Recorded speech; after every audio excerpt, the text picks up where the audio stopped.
Ժողովուրդ օրաթերթը գրում է. Վարչապետ Նիկոլ Փաշինյանը հպարտորեն հայտարարում է, թե մարդիկ հիպոթեկով տներ են գնում, շատ վարկ են վերցնում, իրողությունը ներկայացնելով իբրև ձեռքբերում։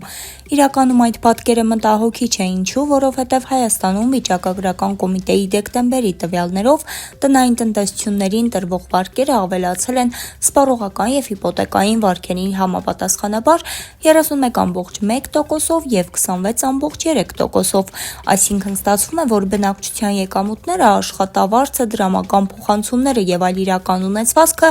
այդ ընթացքում չեն աճել համապատասխան թվերով, բայց միևնույն է, մարդիկ վարկեր են վերցնում, այսինքն եկամուտների համեմատ վարկերի զգալի տարբերությունը խոսում է այն մասին, որ մարդիկ վարկերի տակ կքում են։ Ժողովուրդ օրաթերթը հաղորդում է. Նախորդ տարեվերջին հայտարարվեց Ռուսաստանաբնակ գործարար և բարերարներ Արթուր Ջանիբեկյանի և Արթուր Սողոմոնյանի օժանդակությամբ լեգենդար Հարարետ 73-ի մասին պատմող գեղարվեստական ֆիլմի նկարահանման մասին, որն արդեն մեծ հաջողությամբ ցուցադրվում է հետխորհրդային տարածքում։ Ֆիլմի ռեժիսորն է Մեհեր Մկրտչյանը, իսկ սցենարի համահեղինակն ու գլխավոր պրոդյուսերը Վալերի Սահարյանը։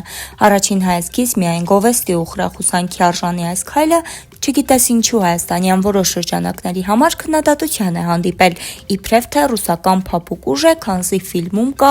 հայ-ուկրաինական ֆուտբոլային հակադրության մաս, բայց դե ֆուտբոլի համար հակադրությունը նորմալ է։ Հրապարակ օրաթերթը գրում է. Պալադիում հոլում ուրբաթ օրը կայացած վարչապետի դիսկոտեկի ժամանակ շատերի համար զարմանք է հարուցել տարեց պատգամավորների ներկայության փաստը։ Հրապարակված կադրերից երևում է, որ դիսկոտեկին մասնակցում էին 79 մոտ Գագիկ Մելքոնյանը, Սերգեյ Բագրատյանը, Մարինա Ղազարյանը և այլք։ ԿՊ խմբակցության աղբյուրները հրապարակին հայտնել են, որ պատգամավորներին հրահանգել են պարտադիր մասնակցել գլխաքանակ ապահովել։ Բանն այն է, որ չնայած Նիկոլ Փաշինյանը հայտարարել է, թե ավելի վաղ են դադարեցրել գրանցումները, քանի որ սպասվածից շատ մարդ էր գրանցվել, իրականությունը բոլորովին այլ է։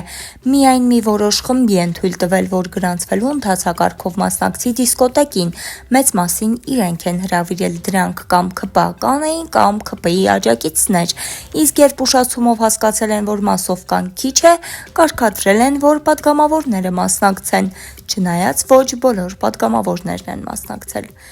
Ավելին իմանալու համար հետևեք Օրագիր Նյուզին։